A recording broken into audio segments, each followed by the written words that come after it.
Mandukya Upanishad. Amazing, like it's a teaching really just about the three states, like waking state here with physicality, the dream state, you're sleeping and you have dreams. You have a complete world, basically, but without physicality. And then you have the deep sleep state where you're not dreaming. And this teaching says you're the consciousness that is aware of all of these three states. And people have such a hard time accepting that they're aware of the deep sleep state. It's because there's no thoughts there. And they associate themselves as the thinker. So when the thoughts are removed, they think, I'm gone. Right? I'm not aware because I'm not thinking I'm aware. I'm not aware because I'm thinking I have the experience. But you asked earlier, I mean, awareness without any objects, awareness without thought is the same awareness. You're aware of the state with nothing. And I mean, how many people? There's nothing there to be aware of. No, but you're aware of the nothing. Or you're aware after when you wake up. No, you're actually aware of the nothing as it's occurring. Because you, well, you do, but you actually don't think about it that way because we wait until the thoughts are there before we accept it as a reality, right? But even to think about it, oh yeah, there was a period where I was not aware. You can't even make that statement unless you were aware of that period without the thoughts. Like I feel like how many people would say, do you dream all night in a completely unbroken stream of thoughts? Absolutely. You know you don't. You know there's gaps. How do you know there's gaps? Because you know the gaps. I thought I knew the gaps because when I woke up, people told me. You can discuss the gaps when you woke up, right? Yeah. But you're actually aware of them while they appear. I mean, you can't have the end of something. You can't have the end of a dream unless you have the absence of the dream. Otherwise, you just have another dream, right? Like, so that absence, you have to be aware of that absence. Otherwise, you do not have breaks between things. It's usually registered in part of your brain, because that's why when we have, usually everybody longs for that deep sleep state.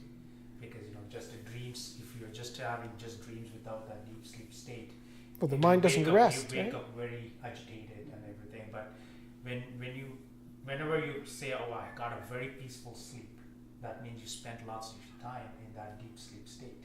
So which means that you are aware of it after you woke up, because that gives you are aware of that peacefulness where you are not aware of your body, so you're aware of the results of the peacefulness, you're only but you see, aware of the results but you are also aware of the sleep. No, at this again. To see, explain it in a, like, again, for that to happen, you have to stay in that conscious.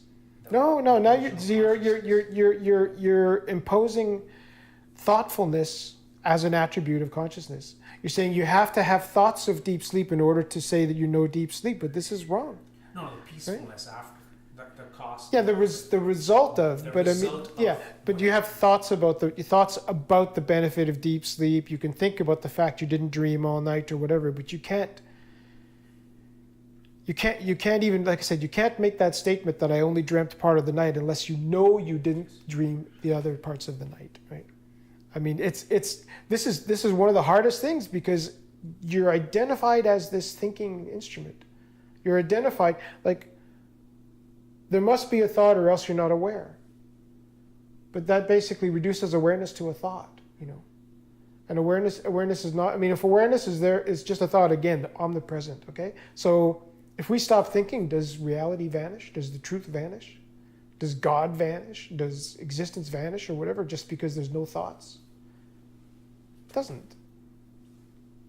I mean, people say, I didn't know anything. I knew nothing. And I capitalize the "knew" and say, yes, you knew nothing. To say I don't know something is the same as saying I know the lack of something. It's exactly the same statement, basically, but it's taken from two positions. It's taken from identity as an individual or identity as consciousness.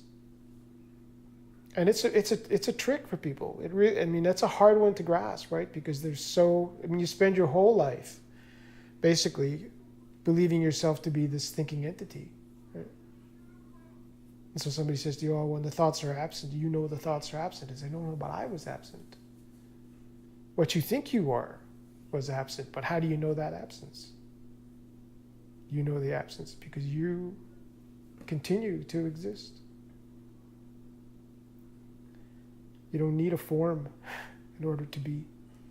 You don't need a thought in order to be. I mean, when you daydream for a moment and thoughts disappear, do you vanish? Are you familiar with the Course in Miracles? Vaguely. I mean, I know of it, and I know some of the language is very much in alignment with Vedanta. Some of it isn't, but I guess I would. You're talking. You mentioned this as being one state, and then dream state, and then deep sleep. right. Sometimes I wonder if there's dream state, deeper dream state that we call this, and that there is an awakening from all of it to a place where none of this ever even occurred. Well, I mean, this is a dream too, but it's Yeah. it's a dream with physicality, basically. It's a dream that includes sense, instrument, knowledge, basically, because everything is made of knowledge, right? I mean, if the essence of everything is knowing, then everything that we experience is actually a form of knowledge. But the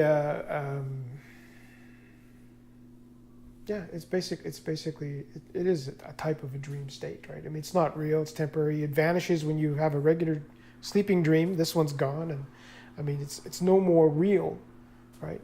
It seems a lot more real because it has this tamo guna energy. It has the dense energy to it, and the manifestation of that energy in the form of physical senses. Right?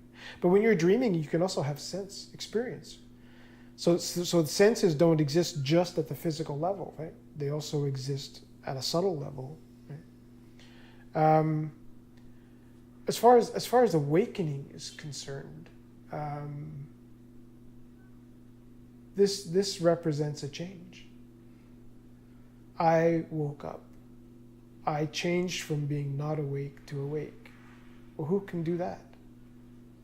An entity in duality, right? So the true awakening is realizing I've never been asleep. I'm beyond waking up. It appears that I woke up, and the story is that I woke up because now you know the truth, and whatever this entity is like, oh, okay, it understands the truth, but it's only an apparent waking up. It's only an apparent enlightenment, right? Because truth is consciousness has never slept. So how can something that's never slept wake up?